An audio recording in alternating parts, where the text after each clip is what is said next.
right, there it is, camper free. That's what's gonna get us to the border right there.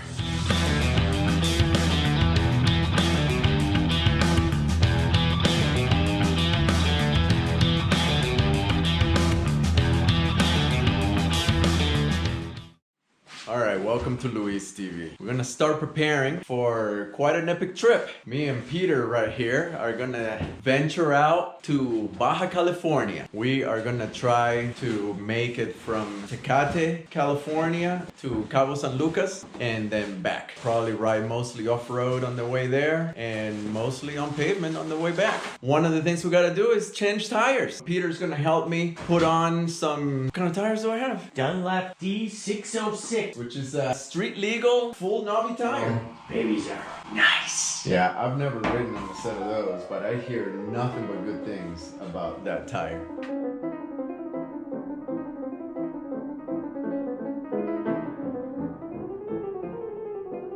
So last night, Peter and I failed to change these tires. I don't know what it is about cold tires, but they are hard to put on a rim. So I brought them to OCD Custom Cycles in Santa Fe. Mark, what is it about changing cold tires, dude? Why is it so hard? My tire irons were bending. Well, everything's hotter when it's cold. Sometimes it disappears when it's cold, Seinfeld. But anyhow, yeah, the rubber is not as pliable as when it's warm. The polymers inside, when it gets cold, become very stiff and they don't want to move. Make sure when you mount a tire, you have at least an ambient temperature of about 65, 68 degrees. In a pinch, heating blanket would help. Yeah, if you just force it, you're going to damage the tire, most likely the bead. It's also important to apply a good amount of lubricant, anything to reduce the friction. I felt totally defeated last night. Yeah. No worries, I'm going to do that now after they're going to warm up a little bit and we're all good to go.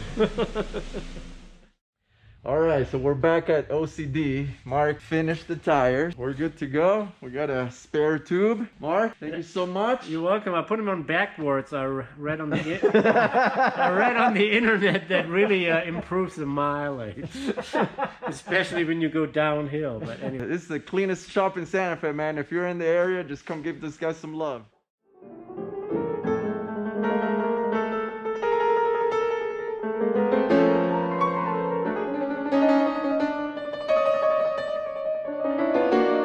And the wheels are on. Yes! In addition to fresh tires, slime on the tubes, I've also installed a second clutch cable. Just in case the one that's on there snaps, I can just unhook it and hook up the other one. In case it breaks, this will save me a big headache.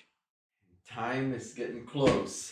We gotta start packing. Here we have a 2012 Yamaha WR250R, and this is gonna be my tool for the job. Still got a few weeks before I leave, but I gotta start getting it ready. So let's fit the bags and start putting stuff in it and see how it goes. Already on the bike is the tank bag, camera mount, 2 USB ports, my phone holder, and our navigation. In addition to that, there's a tail tank, and the bike now has a 3-gallon tank, so I should have pretty good range. Another really cool thing is this thing. There is a toolkit on this bike that has every tool I need to take this thing apart, including the tools to get the axles off in case I need to change a tire or change a tube. And speaking of changing tires and changing tubes, I'm gonna be bringing some tools, tire irons. Here's a battery and a cable to jumpstart a bike in case we need to. Some extra batteries to charge the devices at night. Med kit in case we need to do open heart surgery out there. Wet wipes, very important. You gotta stay clean. Got some hand sanitizer, tube repair kits, spare tubes, front and rear, spare hydraulic clutch in case we need to bleed Peter's clutch, tire pump, cooking stuff, a rain poncho. Here's the sleeping bag, the tent, and an inflatable mattress. We are gonna carry all that on this nifty Coyote saddlebag. I should have plenty of room to fit all that in there. Also, in this envelope, we got all our maps like that. And just in case, we also got some proper Baja maps from National Geographic.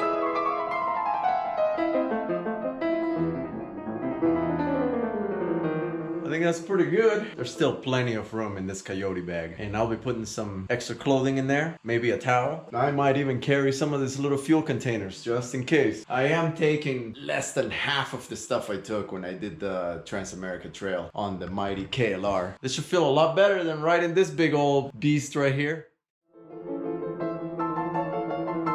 Had a little setback with Peter's tanks. He was gonna put the big tank on for the trip and he couldn't get the fuel pump to fit. So our friend Jerry with Coco Racing took the tank and he retrofitted it. And let me show you. Save the day. Yeah, he did save the day. Look at those brand new rubber fittings on the tank. Nothing's gonna leak out of that. Here we go. Look at that. Thank you, Coco Racing. We're continuing to prepare for this Baja adventure. I'm at Black Label Machine in Milwaukee, and Thomas back here is about to start printing the shirts that we're gonna wear. So he's gonna put the logos for the sponsors on there, and we'll have uniforms. So we're back at Peter's house. There's the truck. We gotta get this camper shell off the truck so we can put the bikes back there. It's gonna be heavy. How heavy is that thing? It's no more than you and me combined. Okay, all right. So, you know, it's a featherweight kind of thing. There it is, camper free. That's what's gonna get us to the border right there. Hi, puppies. Oh, puppies. All right, look at this thing. Yeah, just in case. Yeah. We just weighed the bike, fully loaded. It's a whopping 350 pounds. Now, that might not sound like a lot, but that's a lot for a dirt bike, dude. Whew, that's a lot of weight. The wet weight of the WR250R is 295 pounds. That means I'm carrying about 55 pounds. Well, that's a lot better than when I did this on the KLR for the Trans-America Trail. So this is what Peter has right here, this whole table. Chopsticks. Chopsticks for eating Chinese food in Mexico. Sandals. Yeah. Right there, so he can walk. Clothes and toiletries. Got some new gloves, some fuel. My stove is inside. Right, Got a so little this is food. all our cooking fuel, huh? Yeah. You gonna bring all three of these back? Yeah. Okay, good. Peter's got to put all this right here into this giant loop bag. It all fits. I It already all- did it once. Okay, Yep. good. And then after that's all packed, he's gonna put it on top of that. All right, so we're back at Peter's house. We are about to start loading the bikes right there. I'm emptying my fuel containers into Peter's truck right here. I just found out that it's illegal to bring your own fuel to Mexico. You can bring this container, but it can't have any fuel in it. The only fuel you can bring into Mexico is the fuel that's in your tank.